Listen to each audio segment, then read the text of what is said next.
Bonsoir à tous, merci d'être avec nous pour le Live Talk. Grosse vague de soutien à l'UDPCI pour le Premier ministre Amadou Gon Coulibaly. Réunis le samedi dernier à la Fondation Félix Houphouët-Boigny, plusieurs dignitaires du parti de Mabry Touakeus ont apporté leur caution au candidat Amadou Gon Coulibaly. On en parlera tout à l'heure dans notre tour de l'actualité. Et du côté de la CEI, l'heure est au bilan. Initialement prévu pour prendre fin le 24 juin, le délai pour la révision des listes électorales a été prorogé jusqu'au 30 juin, puis une seconde fois repoussé au 5 juillet. Les populations ont-elles enfin participé massivement à cette opération? La réponse dans notre dossier. Une femme à la tête de la Côte d'Ivoire, cela semble encore lointain pour certains, mais pour notre invité du jour, cela ne saurait tarder. Ancienne première dauphine à l'élection Miss Côte d'Ivoire, Marie-Karine Blady a décidé de changer la donne politique en Côte d'Ivoire. Comme Ellen Johnson Sirleaf, il y a quelques années au Libéria voisin, l'ancienne reine de beauté a décidé de briguer la magistrature suprême. Comment compte-t-elle s'y prendre? Quelles sont ses aspirations pour notre pays? La présidente du parti Nissan, Nouvel Ivoirien Côte d'Ivoire Nouvelle, est aujourd'hui l'invitée du talk. Nous sommes avec vous pour 52 minutes d'information. Analyse et échange. L'actualité, comme vous l'avez toujours souhaité, c'est maintenant dans le Live Talk. Bienvenue.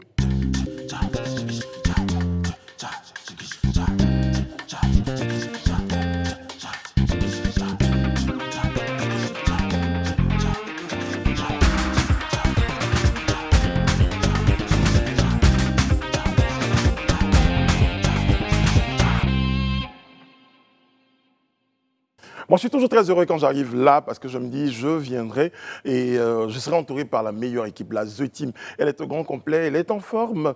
Monsieur Serge Kouachi, toujours au top. Toujours Ryan au top. Assi, Au top. Toujours la forme. Edith Bouble. Et là, j'ai non, respecté le... quand même, elle a respecté le nom quand même. Et Sophie Aïda, bonsoir, comment ça va? Bonsoir. Bien votre week-end? Ouais. Très bien, la pêche, super, ça s'est bien passé. super. La pêche, vous étiez à la pêche? Est-ce que toi, tu étais à la pêche? Oui, moi j'étais à la pêche, et je vous ai même ramené... Ne mens pas. Non, la pêche, Ne j'étais mens sûr. pas, Tu réfléchis trop. s'il te plaît. Ah bon, vous avez des doutes? Non, je vous ai rapporté quelque chose de bien. C'est une musique que j'ai écoutée tout au long de ma pêche. Et je ne sais pas si ça vous fait le même effet que moi, mais j'ai décidé de la partager un tout petit peu avec vous en quelques secondes et avec nos téléspectateurs. Écoutez ce qui suit. Écoutez ça. Oh. Ah ouais. Good vibes. Afrobeat. Fais la coutie. Chakara! Ah ouais, ça met dans un bon truc, j'avoue. Un petit quiz. On reconnaît l'air Juju. Tout à fait. Totalement. Bah oui. Ça rappelle beaucoup de choses à Sophie Aïda. Oui, totalement. Le Nigeria, c'est un peu un de mes troisième pays maintenant, parce Bah que oui, la Côte d'Ivoire a pris la deuxième place, Voilà. c'est bientôt la première place. Ouais, Mais donc voilà, j'aime beaucoup le Nigeria, j'aime beaucoup le Pidgin English, Yoruba, tout ça. Bon, voilà. Ça me- marche. ça fait remonter les souvenirs. Voilà, Fela Kuti, c'était Chakara. Ça rappelle le bon souvenir et puis on espère que ça vous a procuré quelque chose de Ouais, fort. c'était juste trop court, mais C'était juste trop court. pareil que les meilleures choses sont les plus courtes. Exactement. Belle phrase de... Bon, enfin bref. L'essentiel des dernières nouvelles, ce qu'il faut retenir de l'actualité, c'est dans Life Actu. Life Actu, petit tour de l'actualité. Un mot sur l'actualité politique avec vous, Edith. On parle du soutien ou même de l'engagement des cadres de l'UDPCI pour Amadou Gon Coulibaly. J'ai même envie de dire, qu'est-ce qui s'est passé? Il y a du rififi, il y a totalement du rififi dans l'air dans le parti de l'ex-ministre Mabry Touakeus. Une crise qui l'oppose à certains membres de son parti et qui est née du refus de ces derniers de s'aligner derrière la candidature du Premier ministre Amadou Gon Coulibaly pour l'élection présidentielle prochaine. Et pour enfoncer le clou, des militants de l'UDPCI se sont réunis ce samedi à Yamoussoukro lors de leur convention pour exprimer leur position sur le choix du parti à la présidentielle. Donc dans le communiqué final, le ministre Tchaba Laurent et son groupe ont tout simplement désavoué le président Mabry Touakeus avant de réaffirmer leur soutien au candidat du RHDP, Amadou Gon Coulibaly. Après le FBI, le MFA, le PIT, est-ce qu'on va assister à une dissension, à une dissidence au sein de l'UDPCI? Les dés sont lancés. Je dis implosion peut-être? Je pense une implosion, mais on attend d'abord la déclaration de l'ex-ministre. On n'a pas encore la réaction de Touakeus. On n'a Touakeus. pas encore sa réaction, donc on attend sa réaction les prochains jours pour pouvoir se Mais il a eu prononcer. du soutien? Il a eu du soutien également d'une partie de l'UDPCI au niveau de Paris, et qui se sont ralliés derrière lui pour lui réaffirmer son soutien. D'accord. On a comme l'impression que c'est le mot d'ordre hein, de cette élection à venir. Hein, la dissidence ou l'implosion, parce que c'est franchement, dans tous les partis politiques aujourd'hui... La plupart des partis politiques sont de plus en plus phagocytés, malheureusement. Et comme on le disait précédemment lors des derniers entretiens, c'est un peu à l'image aussi du pays. Donc division, dissension, Mésentente. mésentente. Pas d'accord sur certaines choses. Hein. Et même par rapport à la CEI. Ah oui, aussi. Après, c'est la démocratie. Hein. Absolument. Chacun pense ce qu'il veut, disait quelqu'un. Chacun fait ce qu'il veut. Pour l'actualité société, c'est la question du déguerpissement au niveau du quartier abattoir à Port-Bouët. Ce déguerpissement, nous dit-on, a été suspendu. Oui, Brice. Qu'est-ce qui entraîne cette réaction Écoute, on en parle aujourd'hui, mais cette opération de déguerpissement avait été entamée dans un souci de prévention et d'anticipation depuis 2018 par le district autonome d'Abidjan, qui après une étude avait jugé ce site être une zone à risque d'inondation. Les populations ont récemment saisi le ministre du Pétrole, de l'Énergie et des Énergies renouvelables pour réévaluer la situation de ce site. Et la ministre en charge de la question, Anne-Désirée Oloto, a effectué une petite visite ce 4 juillet dernier sur le site pour ensuite déclarer que le quartier n'est pas un site à risque. Ah ouais. Voilà. Donc, est-ce que cela signifie que les premières études étaient mal faites ? La question reste posée. En tout cas, une réunion est prévue cette semaine pour prendre une décision définitive et les parties prenantes seront invitées. Ça paraît tout de même contradictoire, hein, qu'une première décision soit annoncée, soit prise, ensuite une deuxième. Effectivement. Donc, on attend le verdict cette semaine et puis voilà.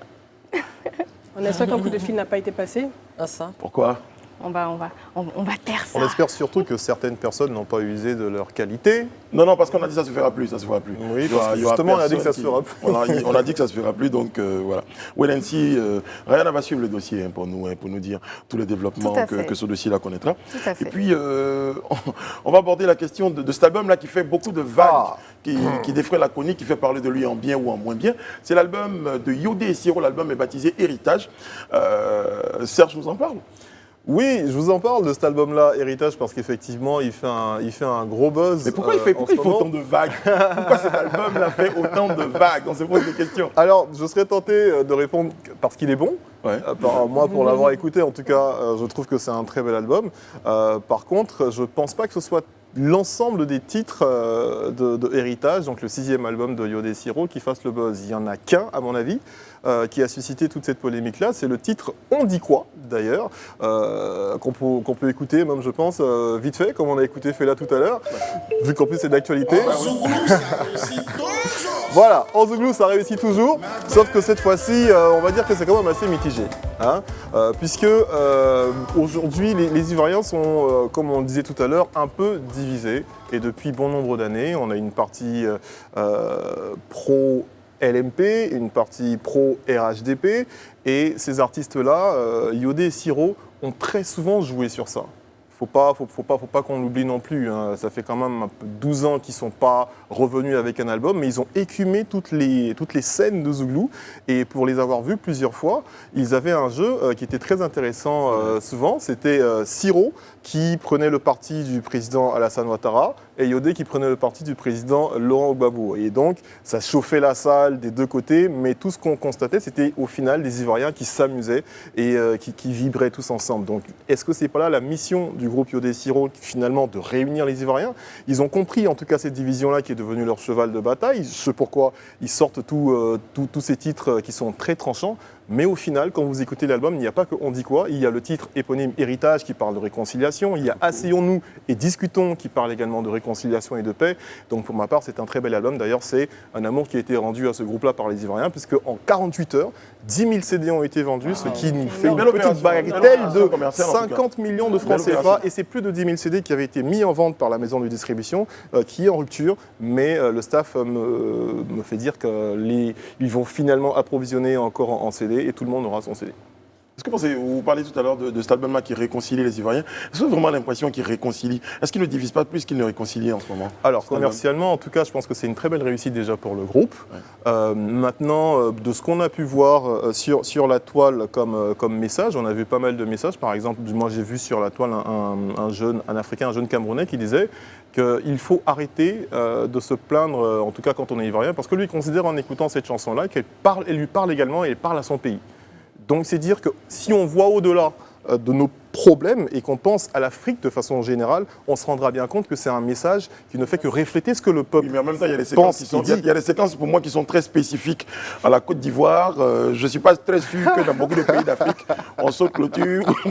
Donc, il faut qu'on s'entende là-dessus. C'est bien gentil de vouloir l'élargir, mais bon. C'est des choses qu'on dit tout bas et que des artistes sont censés, quand ils représentent le peuple, dire tout haut. Et c'est exactement ce qu'ils font en tant qu'artistes engagés. D'ailleurs, ils ne l'ont jamais caché. Que ce soit sous le président Guèye, sous le président Bédié, sous le président Gbagbo, ils ont toujours dénoncé des choses qu'ils ne trouvaient pas bien. D'accord. Bon, allez, la transition est toute choisie. Artiste, engagement. Kanye West à l'international, lui, a décidé de porter sa candidature à l'élection présidentielle aux États-Unis. Effectivement. Ma grand-mère, elle fait ça. Il est fou. Alors, il est très controversé. Hein. C'est ce rappeur américain Kanye West. Donc, il a enflammé la toile le 4 juillet dernier, qui est le jour de la fête d'indépendance des États-Unis, je tiens à le préciser, avec son annonce sur Twitter où il dit se présenter aux élections présidentielles 2020.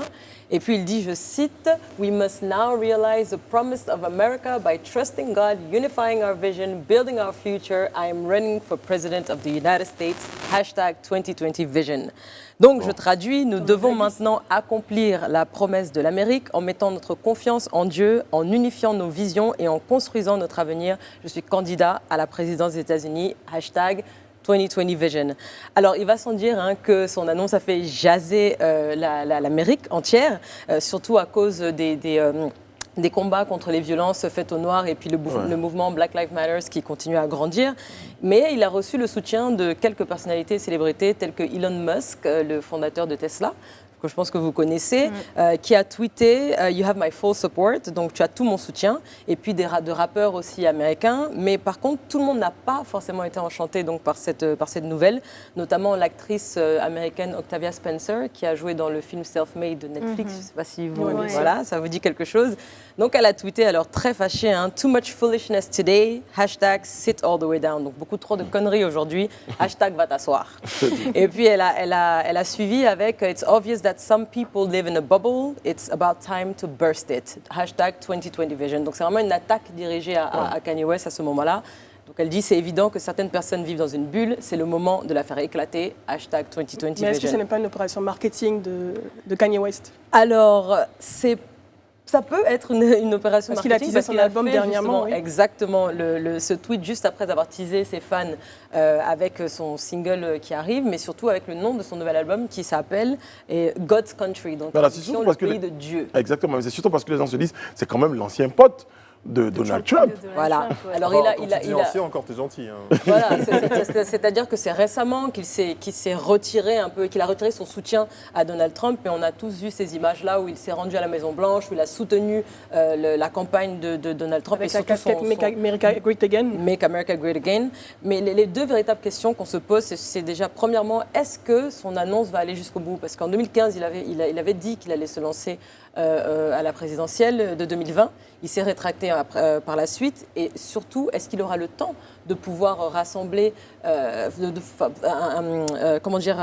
organisation, mettre une organisation en place? Parce qu'il y a le financement aussi, en même temps, il faut avoir du financement pour participer. Il est milliardaire. Il est milliardaire. Il est milliardaire, donc ça va. Non, mais personne ne met son argent dans une élection présidentielle. Je veux dire, il faut avoir des appuis, des apports. Je pense que Kanye West est assez fou avec son influence. Vous crédibilisez sa candidature?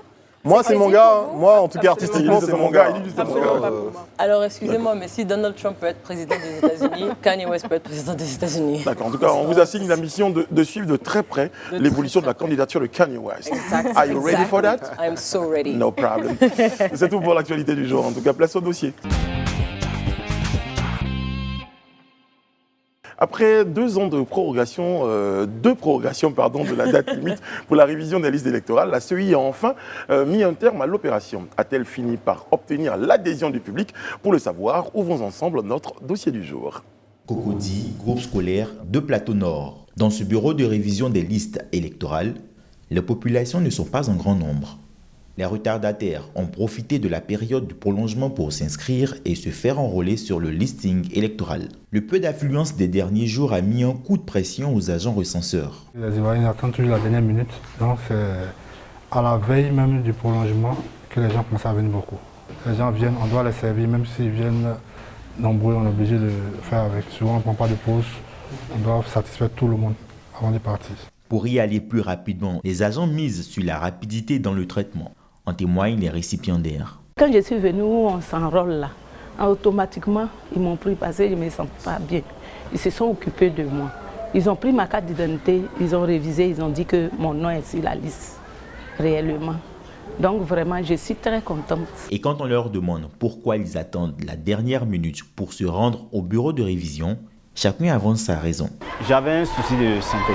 La saison des pluies ne nous permettait pas de sortir. Et c'est aujourd'hui, le soleil est apparu et j'ai eu le temps de venir. Tandis que certains Ivoiriens sont motivés à s'inscrire sur la liste électorale en vue des prochaines élections présidentielles, d'autres ne trouvent pas nécessaire de le faire. L'atmosphère politique et la situation sanitaire sont un frein pour eux. Personnellement, je suis déçu, je suis découragé même.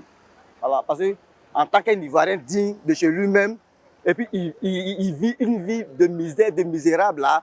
Donc du coup, moi, je ne peux pas qu'on appelle encourager, qu'on appelle mon frère ou bien ma soeur d'aller au moins qu'on appelle s'inscrire pour pouvoir voter un autre président qui va venir encore. Et bien on va vivre la même carrière là. Moi personnellement, ça chauffe ma tête. Est-ce que les mesures sont respectées dans les centres? Donc les gens sont quand même réticents à ce propos-là. Donc ils sont plus préoccupés par leur santé qu'en ce moment que par aller réviser la liste électorale. Selon les chiffres de la CEI, 5 millions d'Ivoiriens ne sont pas encore inscrits sur les listes. La révision s'est achevée hier, 5 juillet. Il ne sera donc plus possible de se faire enrôler sauf changement de dernière minute. Il va se demander, est-ce que cette opération intéresse vraiment les Ivoiriens? Est-ce qu'elle n'a pas accouché d'une souris? Peut-on dire que malgré ou en dépit des efforts qui ont été consentis, est-ce que les populations ont vraiment adhéré à ce mouvement-là? La dame l'a dit dans le reportage, les populations préfèrent se préoccuper de leur santé et peut-être aussi de leur poche que d'aller faire un rang qui va durer peut-être 2 ou 3 heures de temps pour se faire enrôler. J'avais mené également un sondage sur les réseaux sociaux pour avoir également l'avis des jeunes majeurs, des nouveaux majeurs et des jeunes pour savoir pourquoi ils ne souhaitaient pas se déplacer pour se faire enrôler. Ils ne sentaient aucun intérêt. Il y a peut-être un peu de désillusion. Et je trouve que le délai jusqu'au 5 juillet était assez court quand même, pour mobiliser beaucoup de personnes. Comme motif de prorogation, on parlait de l'engouement des populations, mais là, on ne sent pas d'engouement. Je dirais même plutôt que c'est de la réticence et même de la révolte. Donc on se demande vraiment pourquoi avoir prorogé toutes ces fois.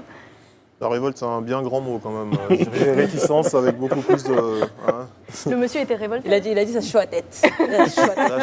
Ça chauffe. Mais effectivement, moi je pense qu'en ce moment, par cette période de crise sanitaire, je crois que c'est vraiment ce à quoi les populations pensent aujourd'hui. C'est comment faire pour traverser cette situation avec la Covid en bonne santé.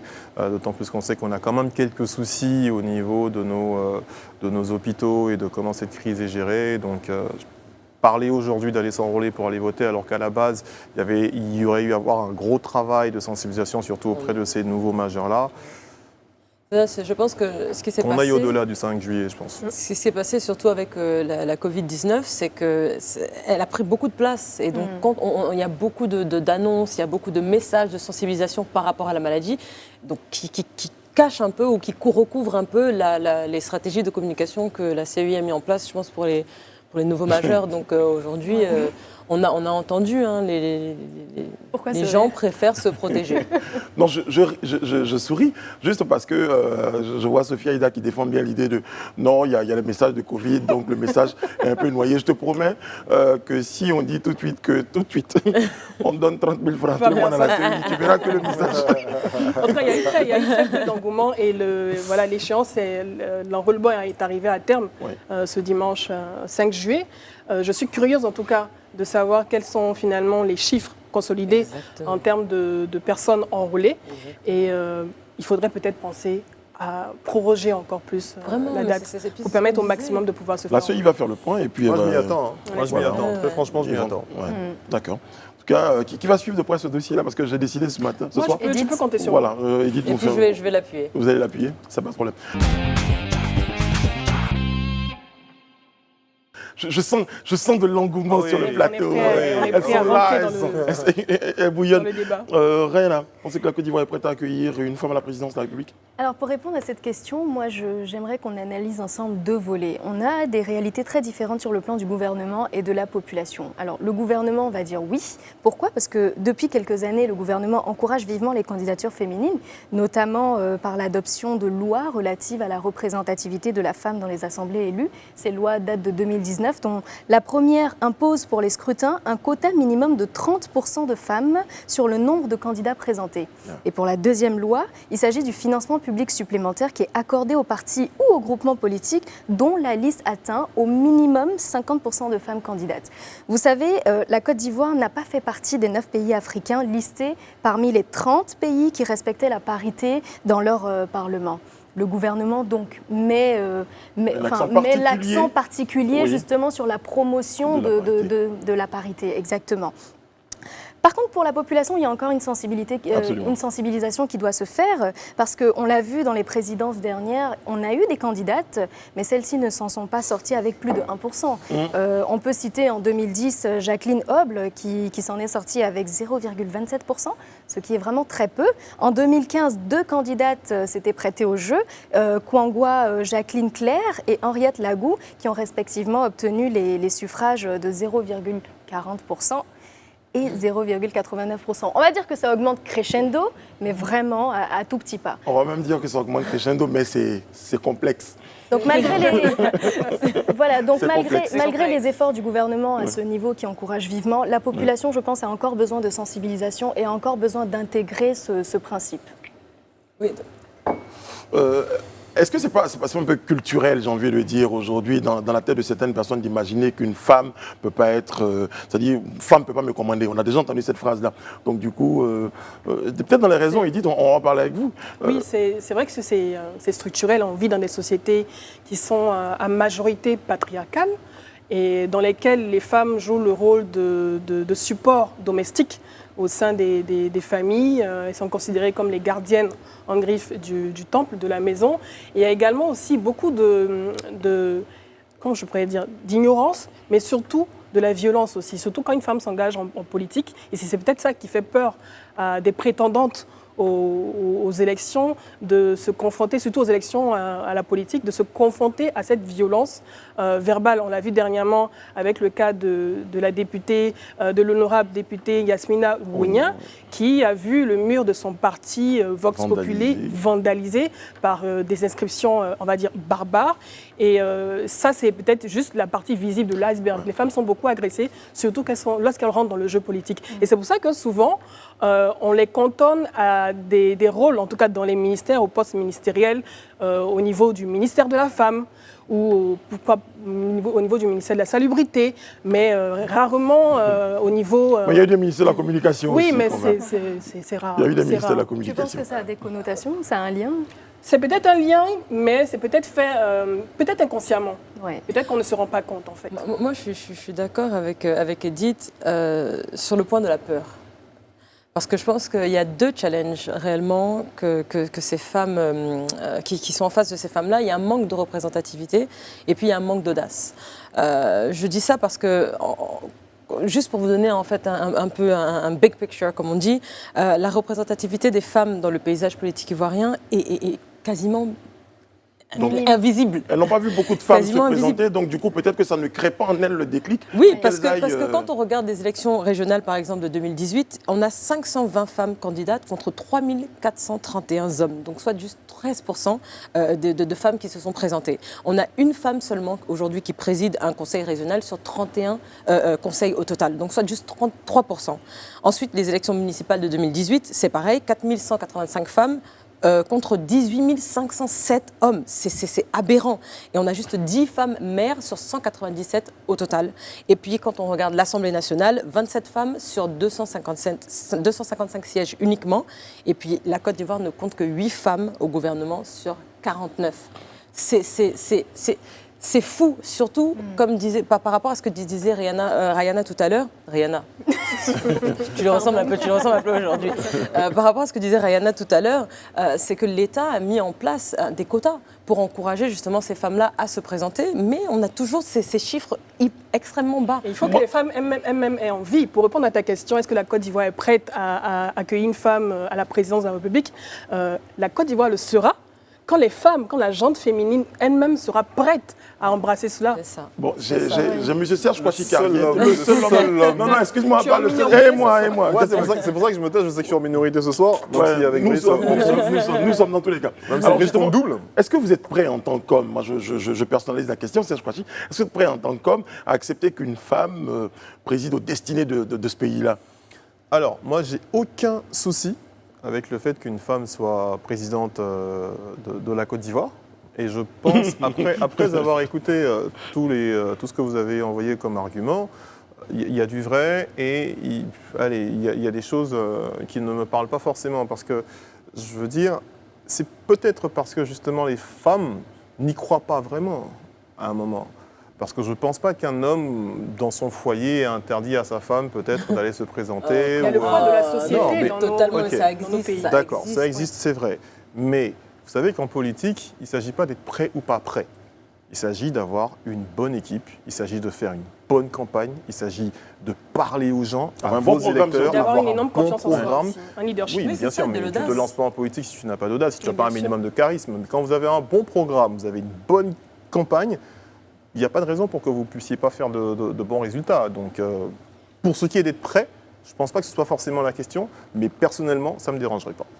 Moi, je pense que c'est surtout, en termes de communication, on ne voit pas assez de femmes, justement, qui se lancent. Et je pense que c'est ça qui fait en sorte que si tu n'as pas de représentation ou de représentativité à la télé, au cinéma, même dans nos séries ou des choses comme ça, c'est difficile, je pense, Déjà, je ne suis pas d'accord avec toi. Je travaille déjà là-bas, j'ai une directrice mais moi, je parle radio. en politique. Hein. Voilà, c'est là où je veux en venir, en fait, parce que nous, les femmes, en fait, on est très entreprenantes quand il s'agit du business, des activités économiques. On est très présentes parce qu'on a beaucoup de femmes à des postes de responsabilité.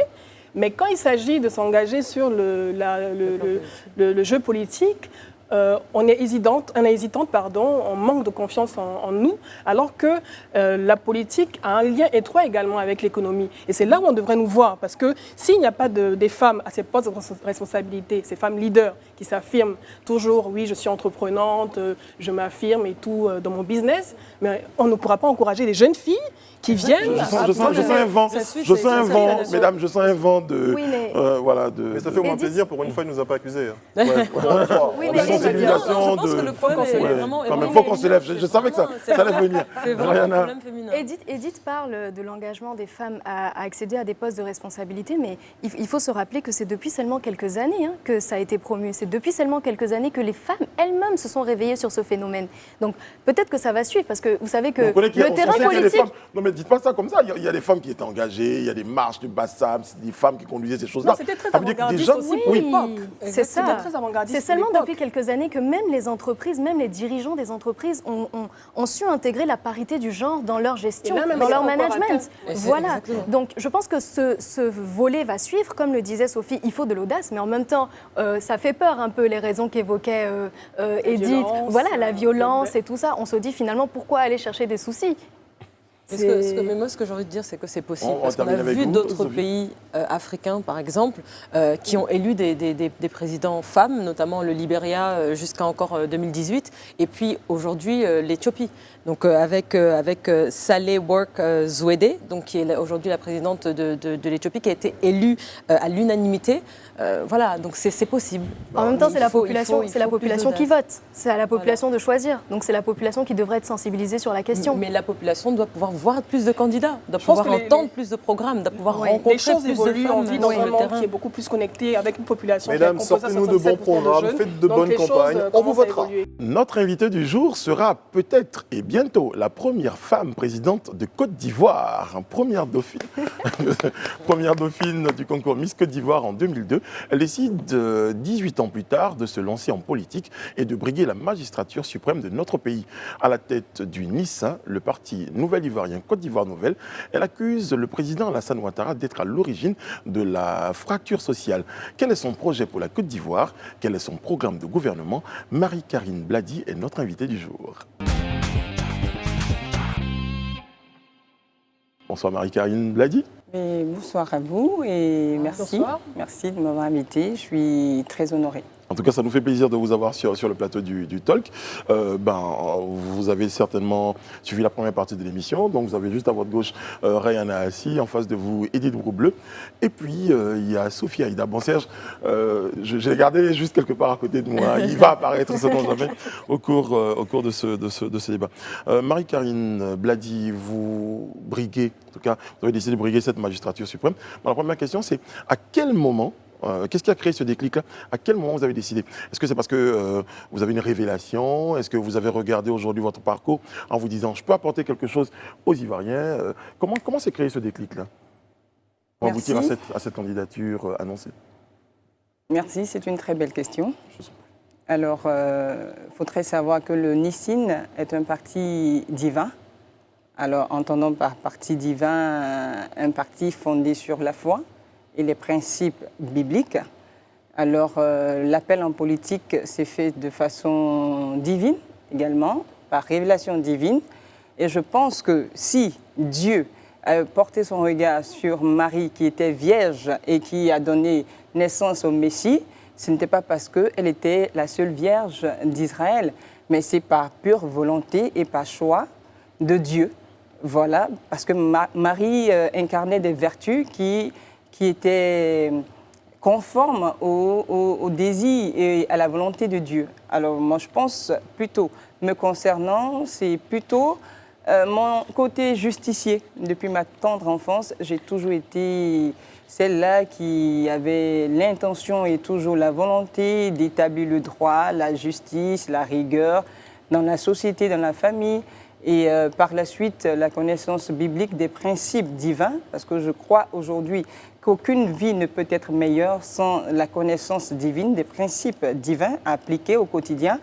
Alors, Dieu m'a choisi afin de conduire ce peuple dans toute sa sainteté et que la Côte d'Ivoire se retrouve. D'accord.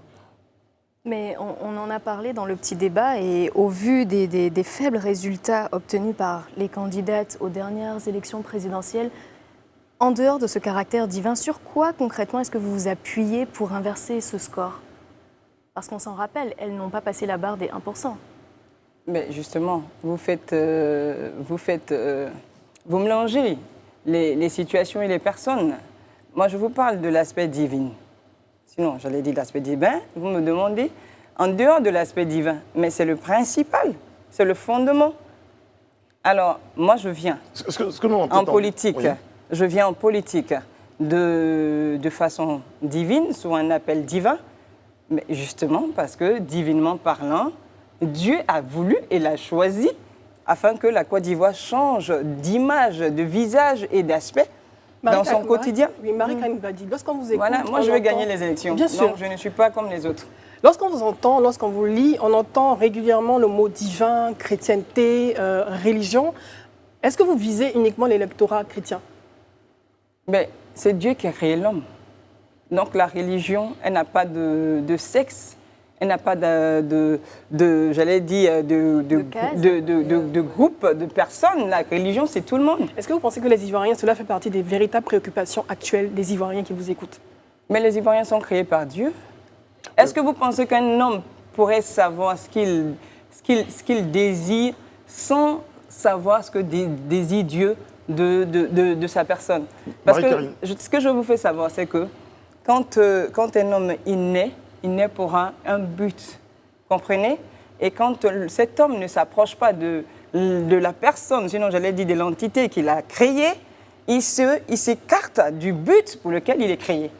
Moi, ce que je veux savoir, Et là, il fait un Marie-Karine Glady, fiasco. s'il vous plaît, ce que je veux savoir, c'est, vous avez en face de vous des militants, des téléspectateurs aujourd'hui, qui seront peut-être présents à certains de vos meetings. Qu'est-ce que vous leur dites? Est-ce que quand vous êtes sur le podium, vous leur dites, Ivoiriens, Dieu vous aime, Dieu va changer la Côte d'Ivoire, vous leur dites, pour les questions d'inondation, voilà ce que je propose. Qu'est-ce qui va se passer? Comment ça va se diriger cette affaire? Vous savez, Dieu, il réagit et il intervient toujours dans une situation là où il y a eu un paroxysme de désolation. Voilà, la Côte d'Ivoire a connu des moments tragiques. Des personnes ont souffert à un niveau culminant. Et leur seul recours était de crier à Dieu. Et même leurs pleurs étaient des prières à l'Éternel. Comprenez? Alors, il est important et primordial que Dieu intervienne maintenant dans la situation politique de notre nation. Face à des populations, mais Dieu, il est l'essence de la vie. On glorifie Dieu, on loue Dieu, mais cela ne nous empêche pas de rentrer dans le contexte pour lequel nous sommes. Donc, tout à l'heure, vous parlez, comme a dit Edith, beaucoup de divin, donc de chrétienté. Moi, ce que j'aimerais savoir, c'est à quel moment est-ce que vous avez eu cette révélation, justement, dont vous parlez, cette révélation divine? Il y a combien de temps? Il y a 2 ans, il y a 5 ans? À quel moment est-ce que vous avez eu cette révélation? Ce que vous devez savoir, c'est que le Nissin a vu le jour le 5 avril 2018. D'accord. Voilà, et donc la révélation s'est faite bien avant, mais lorsque la révélation a été concrétisée, et j'allais dire a été perçue dans mon entendement, ben, cela a cela a consolidé les signes que j'ai vécus tout au long de ma croissance depuis ma tendre enfance. Okay. Et donc, dans une sortie en avril 2019, vous avez, à Port-Bouët, vous déclariez « Le temps de la restauration est arrivé ». De quelle restauration s'agit-il? Qu'est-ce qu'il faut restaurer, en fait, à votre avis Mais aujourd'hui, le président Laurent Gbagbo est à la CPI, il est à la Haye. Vous pensez que le pays va bien? Aujourd'hui, les peuples se regardent en chien de faïence. Il y a une méfiance, il y a une barbarie totale, une guerre atroce depuis 2001 jusqu'à 2010. Le pays ne va pas bien, les peuples ne sont pas en paix, ils ne sont pas en parfaite symbiose, en parfaite entente. Alors la restauration, c'est la réconciliation, la restauration, c'est la paix, la restauration, c'est le retour de l'amour, la restauration, c'est l'union. L'union, ben, on va dire de façon consolée. Parce qu'on ne peut pas être uni quand on n'a pas oublié ce qu'on a subi. Et combien de localités vous avez déjà visitées pour pouvoir communiquer cette fameuse vision? Ben, gouverner une nation, c'est gouverner tout le territoire national. Donc, c'est toutes les régions qui ont été visitées. On peut avoir quelques noms? Toutes les régions, les 31 régions de la Côte d'Ivoire. Toutes les 31 régions de la Côte d'Ivoire sont représentées par le parti Nissin. Et que vous avez visité, vous êtes allé sur le terrain rencontrer les chefs du village, les populations, faire des meetings? Mais nous n'en finissons pas. Lorsque des sanctions sont prises pour l'interdiction des sorties, c'est qui même... bien avant. Marie-Karine Glady, pourquoi vous pensez que ce sont des sanctions? Bien avant l'enrôlement. Aujourd'hui, les sanctions sont un problème pour l'enrôlement parce qu'il y a des personnes qui ont des papiers, comme, notamment les jugements supplétifs, les extraits de naissance à faire dans leur lieu de naissance, mais qui ne peuvent pas sortir parce qu'il y a une interdiction de voyager. Non, là, on parle maintenant, concernant nos différentes activités politiques, nous les avons fait dans différentes régions. Mais les élections, ce n'est pas demain, les élections, ce n'est pas aujourd'hui. Et quand on commence un programme, il faut l'achever. Est-ce que vous pensez que les Ivoiriens sont prêts à accueillir une femme à la tête de ce pays?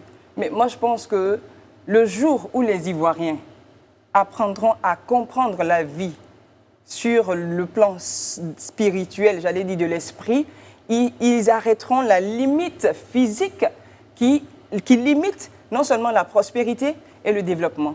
Alors pourquoi nous ne parlons pas de problèmes de la femme dans la société, dans d'autres pays, notamment aux États-Unis, en France? Mais aujourd'hui, laissez-moi vous le dire, moi, le simple fait même de trouver que c'est un problème et qu'on en parle du fait qu'il y ait une femme ou un homme, c'est inimaginable. Parce que l'homme, laissez-moi vous le dire, vous arrivez à m'identifier en tant qu'une femme parce que vous me voyez avec un sexe. Et ce sexe-là, il est physique. Il ne détermine pas mon esprit. Parce que l'homme et la femme sont dotés d'un esprit. L'être humain, c'est l'esprit. Et l'esprit n'a pas de sexe. Dans la femme, on peut retrouver l'homme et la femme. La femme, elle est procréatrice. Elle met au monde un homme et elle met au monde une femme.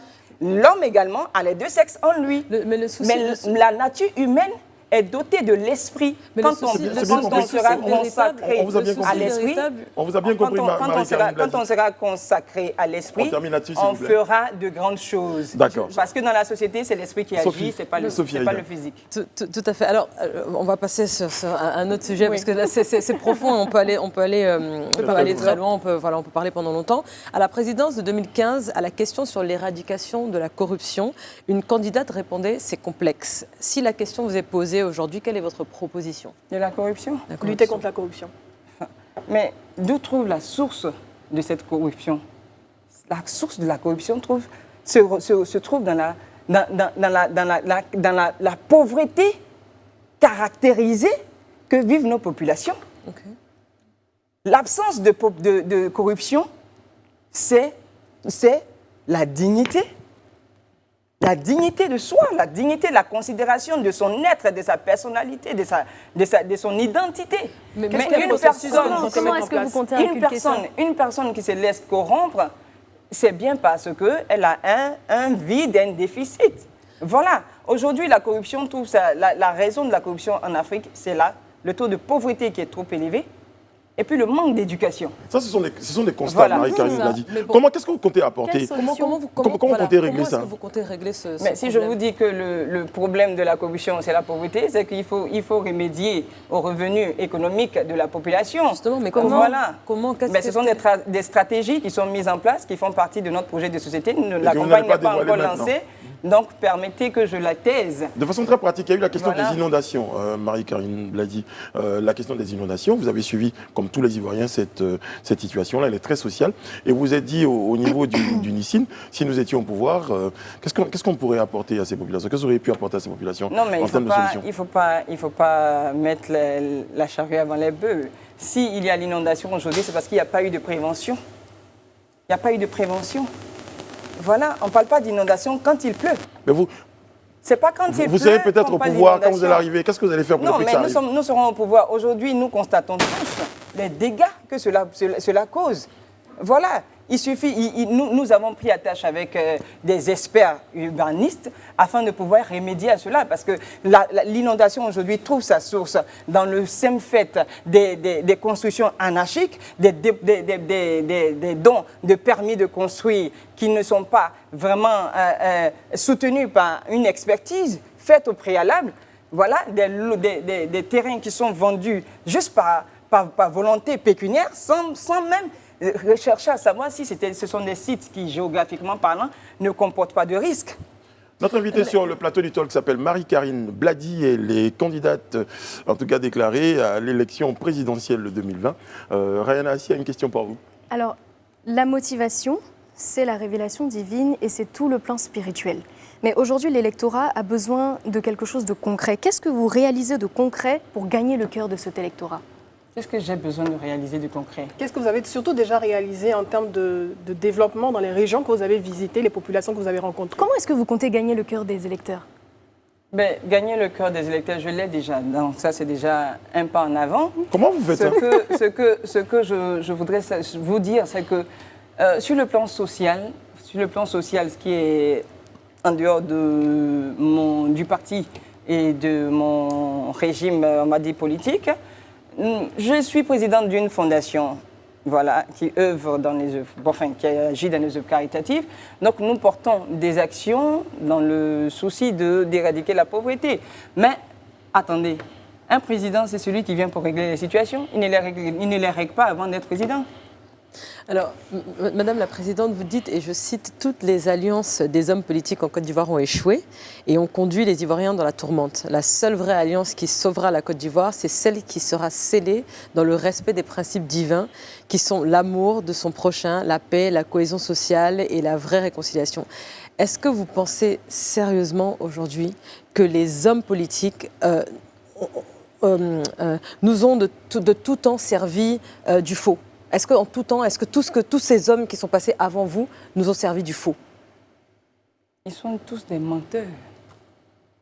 Ils sont tous des menteurs. À part, je l'ai dit, Félix Houphouët-Boigny qui a su jouer le jeu avec les Occidentaux et puis bon, développer le pays dans toute sa simplicité, dans toute sa nature. Mais tout le reste là, c'est que des faussaires.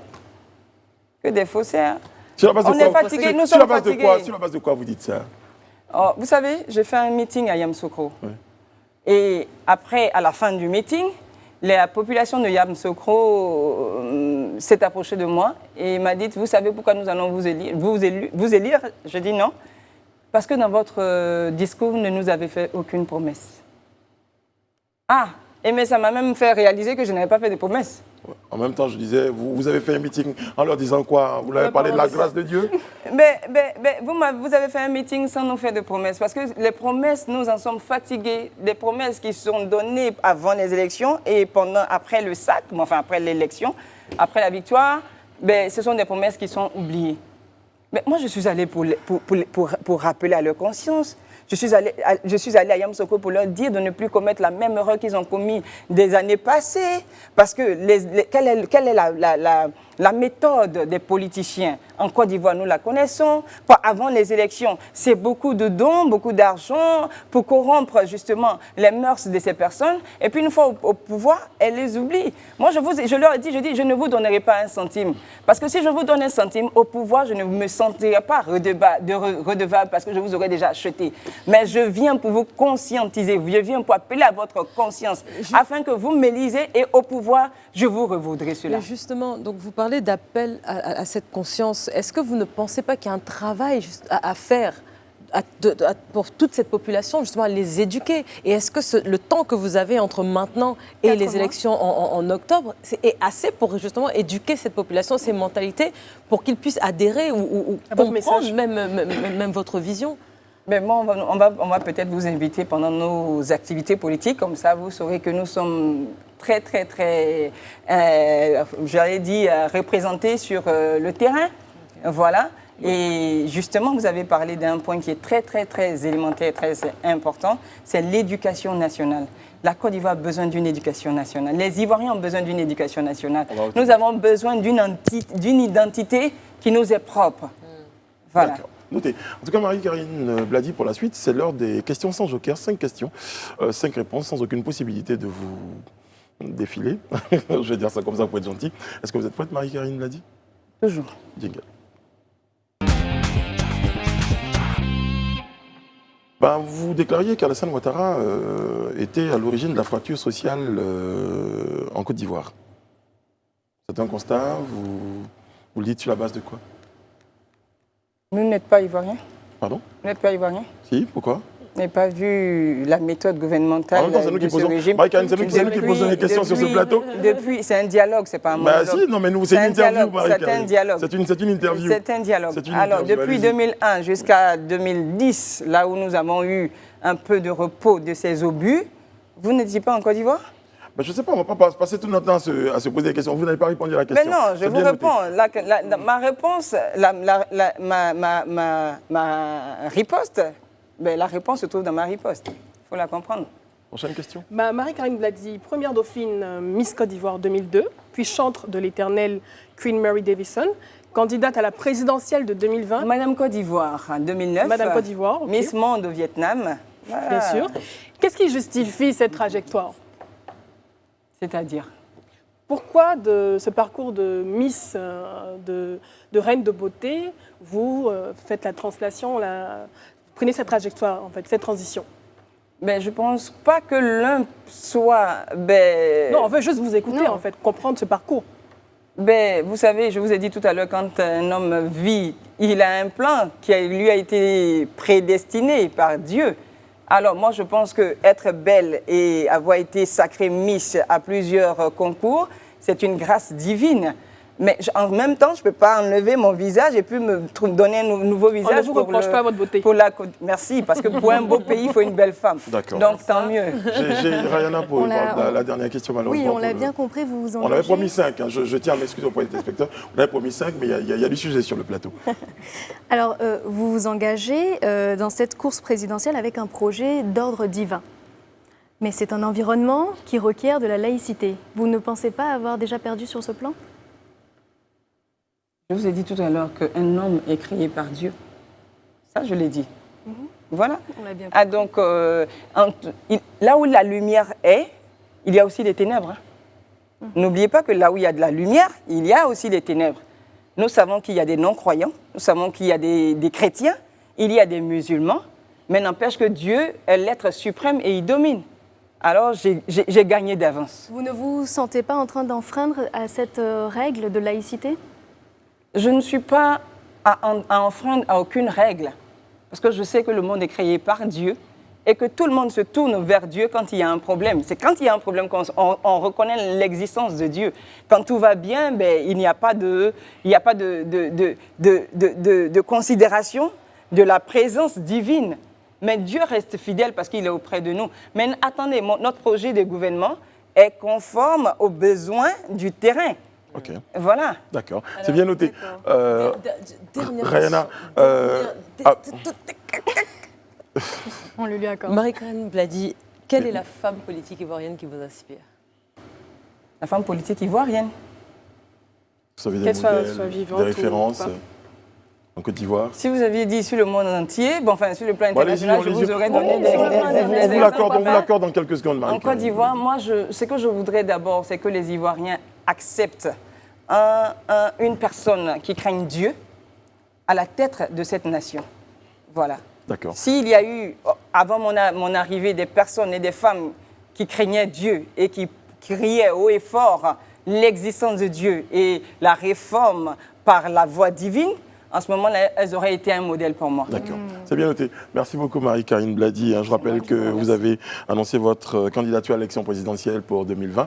On n'a pas besoin de vous dire que Dieu vous accompagne. Amen. Il est avec moi. Merci beaucoup. En tout cas, Live Talk pour aujourd'hui, c'est terminé. On vous retrouve demain sur ce même plateau. D'ici là, prenez soin de vous et des autres. Et n'oubliez pas qu'on vous aime. Merci de rester sur Live TV.